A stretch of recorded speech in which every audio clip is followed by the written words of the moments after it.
Let's open a scripture. और आइए वचन को खोलेंगे। Mark chapter 2. मरकुस रचित सुसमाचार 4 अध्याय। And we will be meditating on this scripture. और हम इस अध्याय पर मनन करेंगे।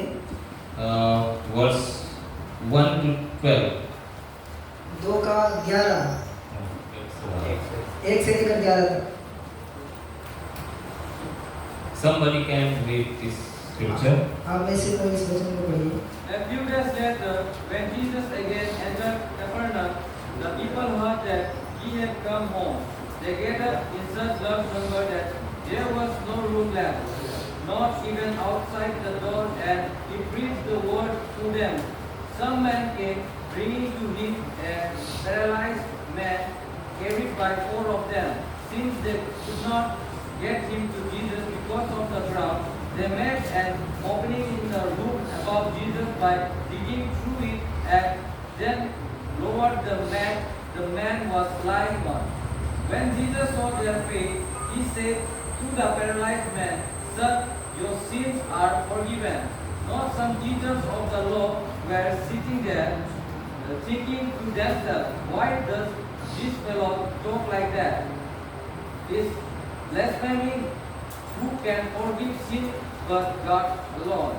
Immediately Jesus knew in his spirit that this was that they were thinking in their hearts. And he said to them, "Why are you thinking this thing? Which is easier, to say to the paralyzed man, 'Your sins are forgiven,' or they say, 'Get up, take your mat and walk'? But I want you to know that the Son of Man has authority on earth to forgive sins."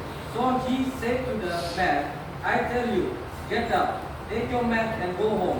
He got up, took his mat, and walked out in full view of them all. This amazed everyone, and they praised God, saying, "We have never seen anything like this." Let's pray. आइए हम प्रार्थना करें। God, we totally depend upon you this morning. We want to hear from you. Holy Spirit, guide us and illuminate our hearts and minds so that we may able to hear from you, not from any human being. Father, we submit the entire congregation in your mighty hand. Bless us together in the name of Jesus. we pray.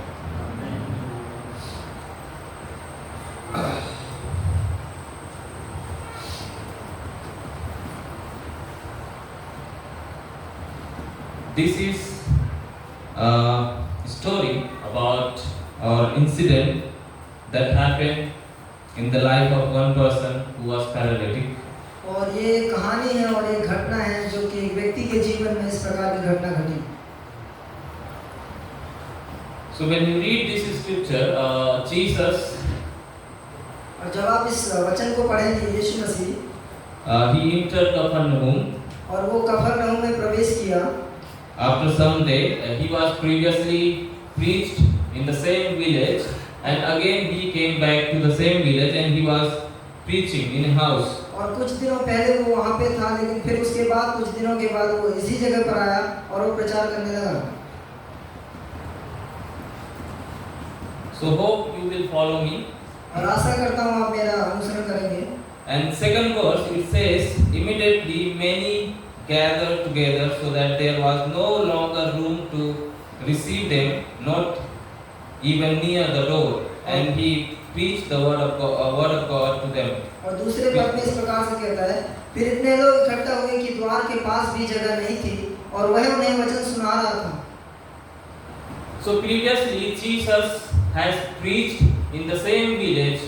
और पहले वो उसी जगह पर वो पहले प्रचार कर रहा था। And again Jesus came to the same village, Capernaum, and he is again preaching there. और फिर से एक बार फिर से वो उसी जगह पर कफरनहूम के नाम के जगह पर वो आकर फिर से प्रचार करने लगा। And this time he is preaching in a house. और यहाँ पे अभी इस समय वो एक घर पे प्रचार कर रहा है।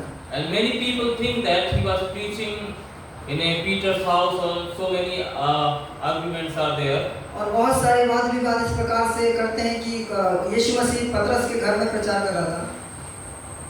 So anything could be, anything can happen. और कुछ भी हो सकता है। So he was preaching there, and there was a great number of people. और वह वहाँ पे प्रचार कर रहा था, वहाँ पे बहुत लोगों की संख्या थी। When people knew that Jesus was there, people around the village, they gathered together to hear Jesus Christ. और जब लोगों ने इस बात को सुना कि यीशु मसीह वहाँ पे प्रचार कर रहा है, तब लोग चारों तरफ से इकट्ठा होने लगे उस जगह पर। And the house in which Jesus was preaching was fully packed. और जहाँ पे यीशु मसीह प्रचार कर रहे थे, वहाँ का जो एरिया था, वहाँ से लोगों की जो संख्या थी वो भर गई थी। And it is written that not even near the door there was no place at all. और यहाँ पे इस प्रकार से लिखा है कि यहाँ तक कि द्वार तक भी जगह नहीं थी। And Jesus was preaching. और यीशु मसीह वहाँ पे प्रचार कर रहे थे। Preach the word of God, word to them. और उनको सुसमाचार सुना रहे थे। And during this time, while Jesus was preaching, और जब यीशु मसीह प्रचार कर रहे थे उसी समय में, when you read third verse, जब आप तीसरे पद को पढ़ेंगे, then they came to him, bringing a paralytic who was carried by 4 men. और जब वो लोग वहाँ पे आए और एक लकवे के रोगी को 4 मनुष्यों से उठवाकर उसके पास ले आए। So here you see a man who was suffering from a disease that is called paralysis. और यहाँ पे एक व्यक्ति को हम देख सकते हैं जो कि एक बीमारी से ग्रसित है। उस बीमारी का नाम है लकवा। And this sickness was very common in the time of Jesus. और यीशु मसीह के समय में ये बीमारी एक साधारण बात थी। And that is why you see Jesus healing many people suffering from this kind of sickness. और इसीलिए हम देख पाते हैं वचन में भी कि यीशु मसीह ने कई ऐसी बीमारियों को चंगाई दिया। And this sickness was caused by a series of problem. और ये बीमारी है जो कि सीरीज बहुत सारी समस्या ऐसी हुई।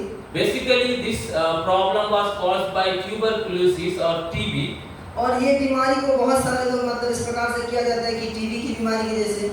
And as a result, it will cause people to be not able to walk, and it will affect the leg part first.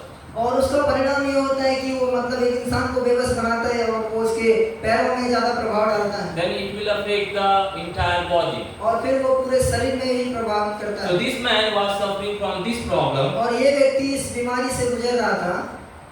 And it is written that 4 people brought him. और यहाँ पे इस प्रकार से लिखा है 4 व्यक्ति उनको उठाकर लाए।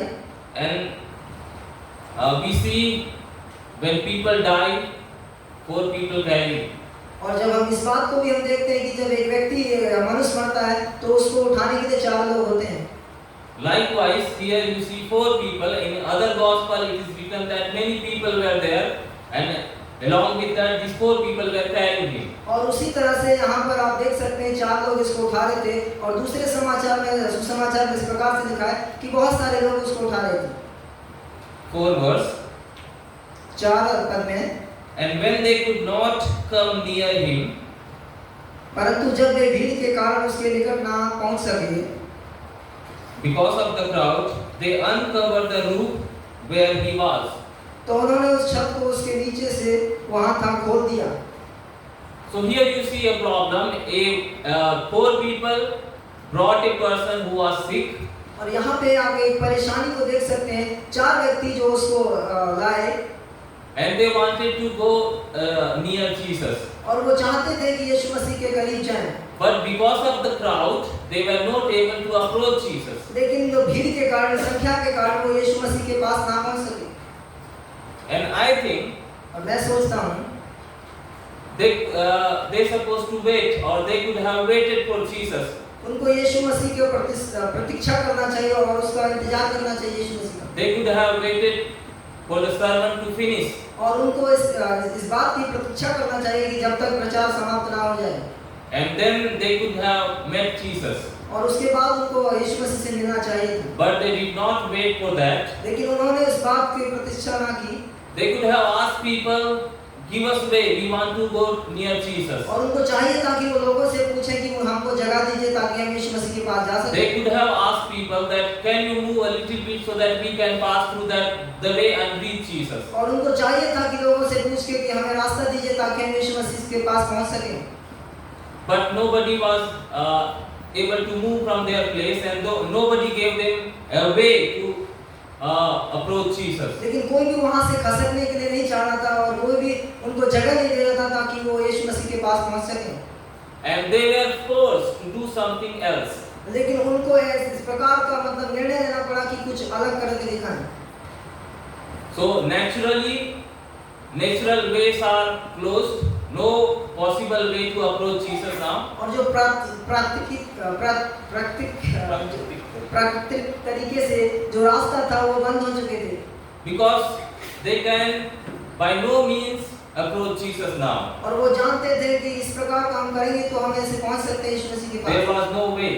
वहाँ पे कोई रास्ता नहीं है। So in English there is a saying. और अंग्रेजी में इस प्रकार से कहते हैं। Where there is a will, there is a way. और जहाँ पे इच्छा है वहाँ पे रास्ता है। So these people find out a way. और ये व्यक्ति थे, इन्होंने रास्ता खोज निकाला। What they did? उन्होंने क्या किया? So they uncovered the roof where he was. और उन्होंने जो जहाँ यीशु मसीह थे वो छत को उन्होंने निकाला। So they uncovered the roof where he was. Since he was preaching in a house, so you can imagine that Jesus was preaching and there was a huge number of people and there was no way. So they found out one way that we supposed to break up the roof and come down or let the people down.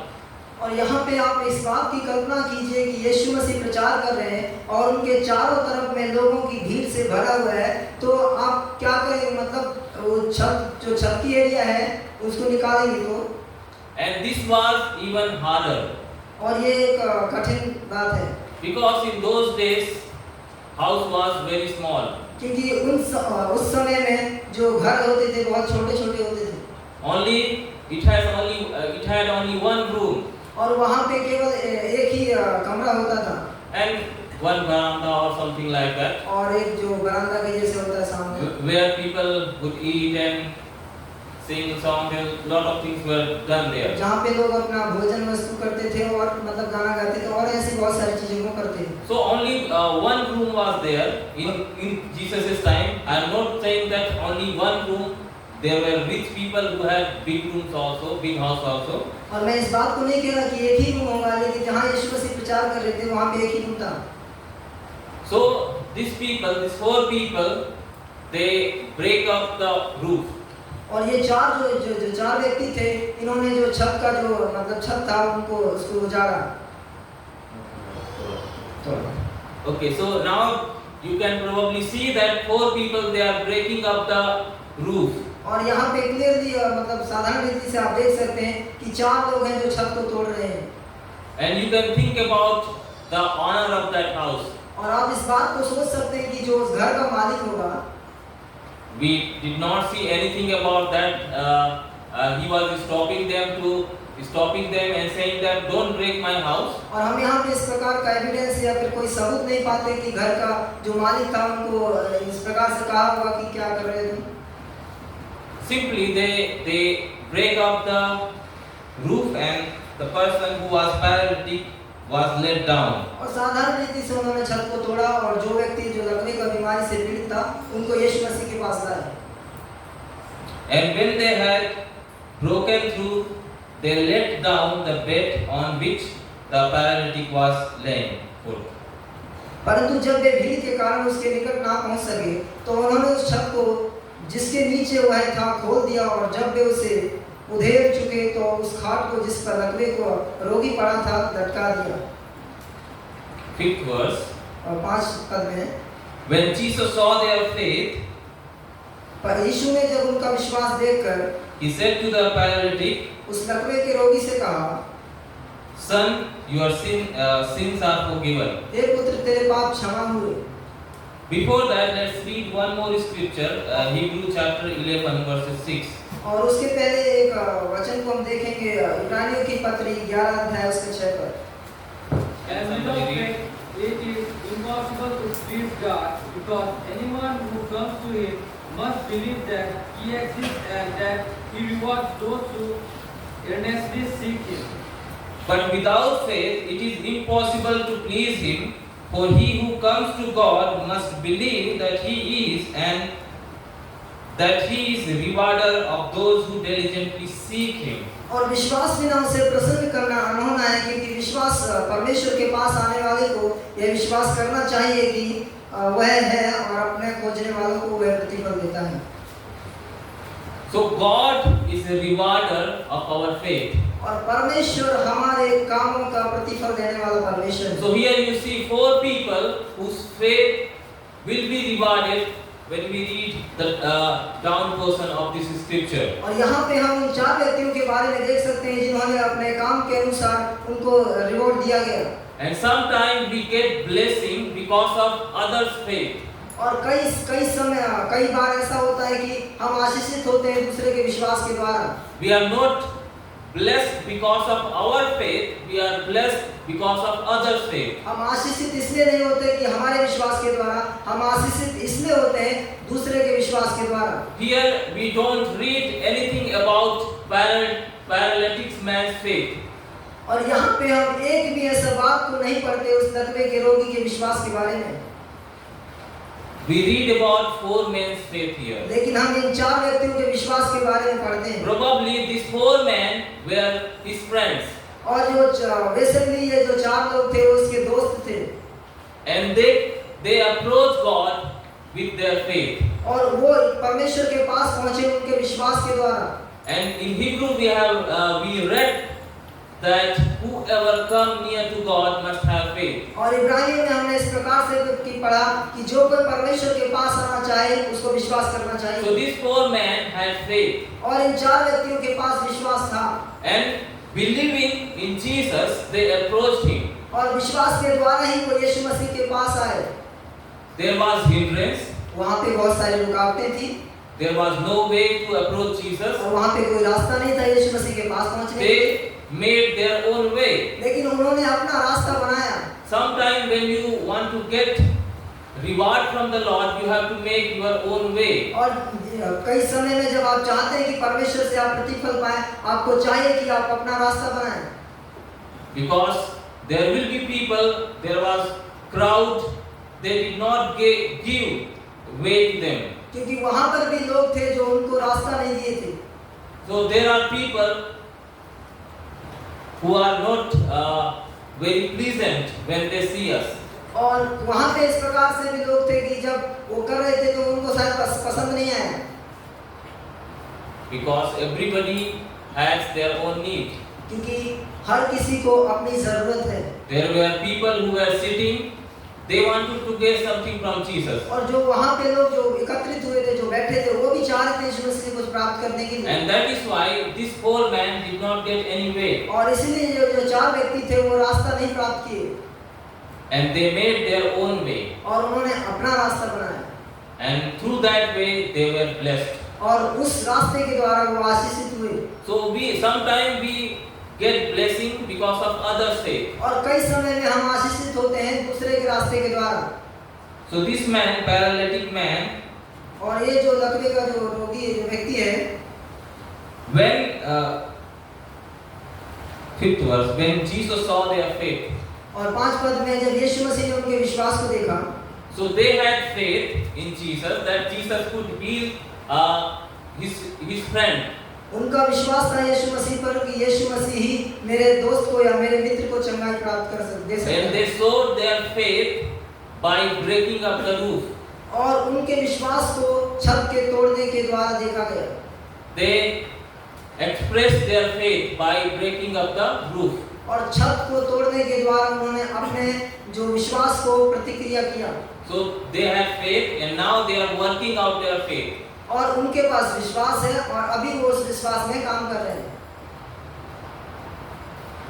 And what happened? और क्या हुआ? Jesus saw their faith. और यीशु मसीह ने उनके विश्वास को देखा। How Jesus saw their faith? और कैसे यीशु मसीह ने उनके विश्वास को देखा? Because they break up the roof of the house. क्योंकि उन्होंने घर का जो छत था वो तोड़ा था। And because of that, Jesus can even see our faith. और उसके द्वारा यीशु मसीह ने उनके विश्वास को देखा। When Jesus saw their faith, he said to the paralytic, "Son, your sins are forgiven." और जब यीशु ने उनका विश्वास देखकर उस लकवे के रोगी से कहा, हे पुत्र तेरे पाप क्षमा हुए। So first we see that Jesus was not healing that man. और ये एक बात को हम यहाँ पे देखते हैं कि यीशु मसीह उनको चंगाई नहीं दे रहे। He just said, "Your sins are forgiven." और यहाँ पे यीशु मसीह केवल इसी बात को प्रदर्शित करते हुए कह रहे हैं कि आपके पाप क्षमा हुए। And you can think about his friends now. और अभी आप उनके दोस्तों के बारे में सोच सकते हैं। They were, I think they were thinking that Jesus, we brought our friends for healing, not for forgiveness of sin. और मैं ऐसा सोचता हूँ कि वो चार जो लोग थे, जो उसके मित्र थे, वो इस बात को सोच रहे थे कि यीशु हम इसको लाए हैं ताकि इसको चंगाई प्राप्त हो।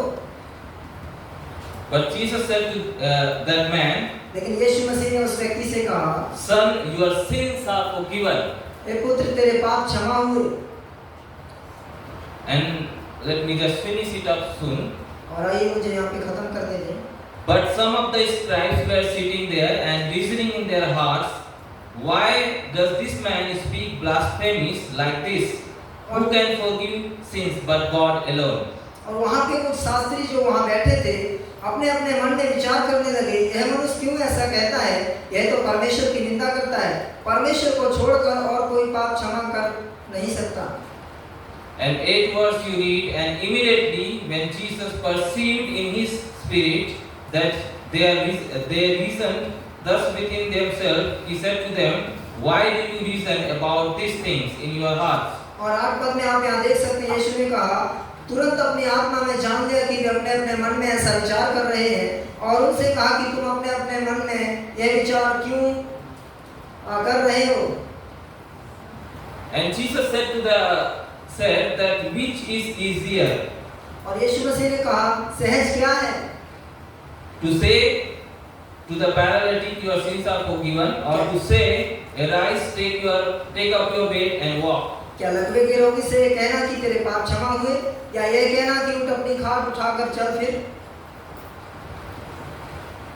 But Jesus was showing his authority here, लेकिन यीशु मसीह यहाँ पे अपने अधिकार को दिखा रहा है, that he is God वह एक परमेश्वर है and he has the authority to forgive the sin. और उनके पास ये अधिकार है कि पाप को क्षमा करने के And लिए। people had good understanding that only God can forgive sins. और लोगों के पास ये बहुत अच्छी तरह से समझदारी इस बात की थी कि केवल परमेश्वर ही पाप क्षमा कर सकता है। But they did not recognize Jesus as their God. लेकिन उन्होंने यीशु मसीह को इस बात से नहीं पहचाना कि यीशु मसीह ही परमेश्वर है।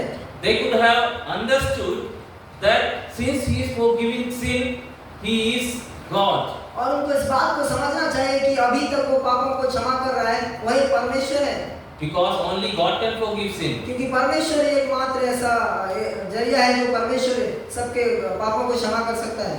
Only God can forgive our sins. केवल परमेश्वर एकमात्र ही हमारे पापों को क्षमा कर सकता है।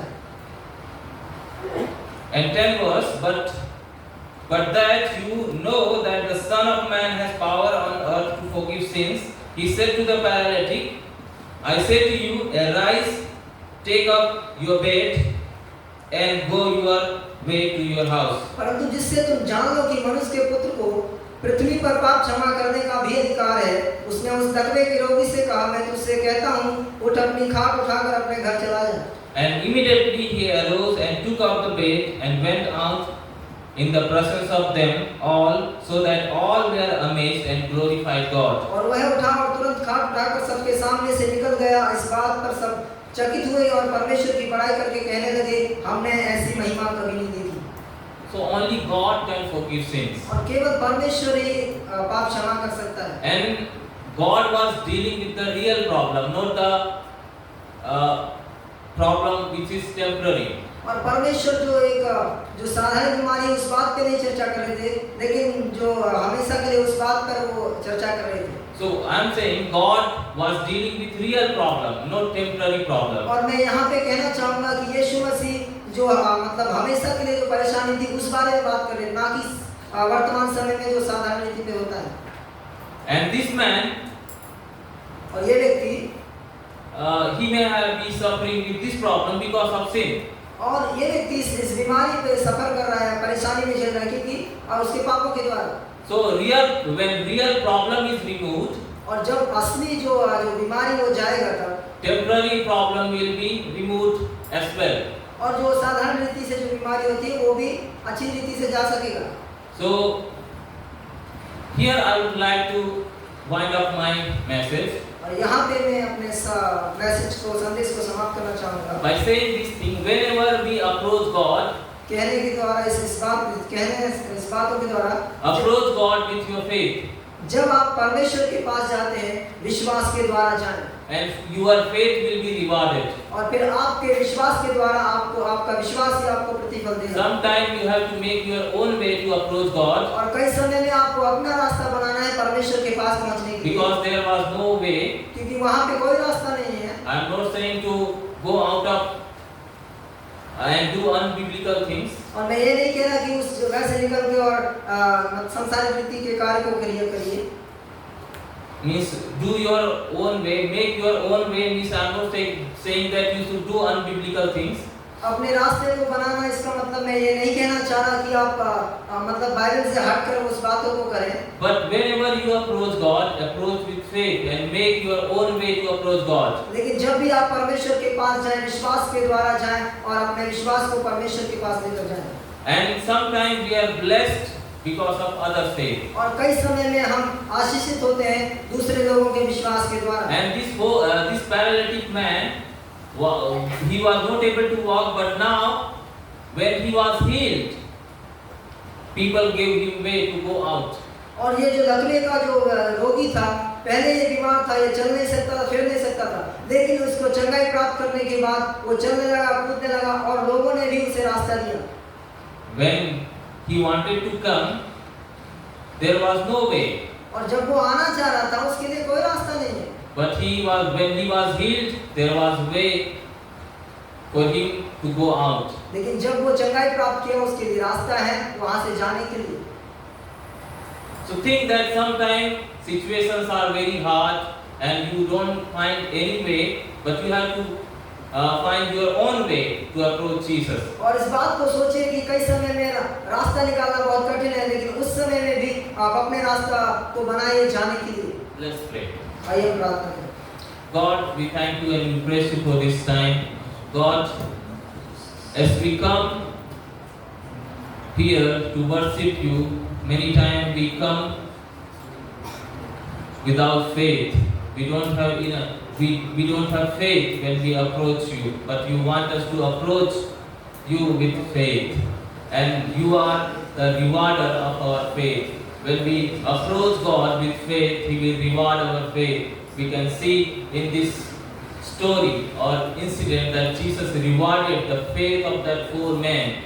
So because of your faith, you will be rewarded. God, we pray for all the people who are going through problems and difficulties in their life. They don't know the way out, how to go out, how to get out of this problem. But Father, we pray for those people who are suffering from the sickness and they think that there is no way for me to get healing. There is no way to approach Jesus. Lord, we pray for them that give them wisdom, give them knowledge so that they may come near you. They may use their brain, they may use their wisdom and knowledge by approaching, so that they may approach you, O God. Father, we pray that let every problem, sickness be gone in the name of Jesus Christ. Father, we pray, please reward our faith as you rewarded the faith of that poor man. And Lord, you remove the real problem, and when real problem was removed, the temporary problem was also removed. The person, he got healing. Father, thank you for speaking to us through this scripture. Bless each and every one of us. Thank you, Father, for listening our prayer. In the name of Jesus we pray. Amen. May God bless you. Thank you.